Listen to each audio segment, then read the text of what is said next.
This is Ryobi's new propane heater. Ryobi has had propane heaters in the past that ran solely off the 18 volt system. New to this year, they're calling it the hybrid 18 volt because you're able to run it off 120 as well. I'm going to be setting this up and giving you my first initial thoughts and impressions. Let's get into it. Out of the box, you are going to get the propane heater itself, 15 feet of hose that connect to your propane tank.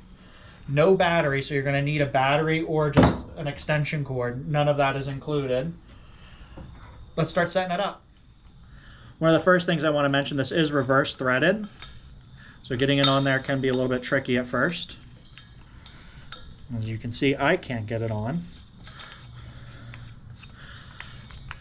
And then we're just going to go hook this up to the actual heater. You are going to want to use an adjustable wrench on this, just to make sure it's nice and snug, or some sort of wrench. I'm just using an adjustable because that's what I had on hand. Don't need to go tight. You just want to make sure you got a good seal. For my purposes, I am going to be using an 18 volt battery. It's just easier for me.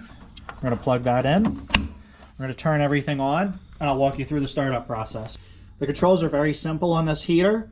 You have an on-off button, the igniter button, and a control button. So to start this, you're going to hit the on button, and then you're going to hold down the igniter until it stops flashing green.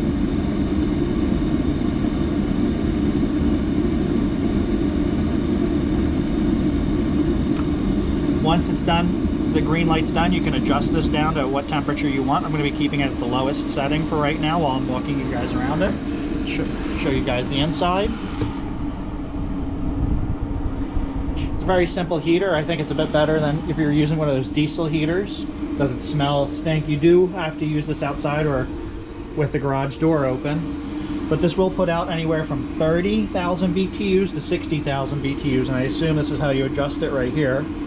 Overall, it's all metal except for the handle and a couple side pieces here and there. There is a fan in the back, that's why we need the battery. Overall, a very nice product. Well, if you like this kind of content, like, subscribe, and I will see you guys in the next video.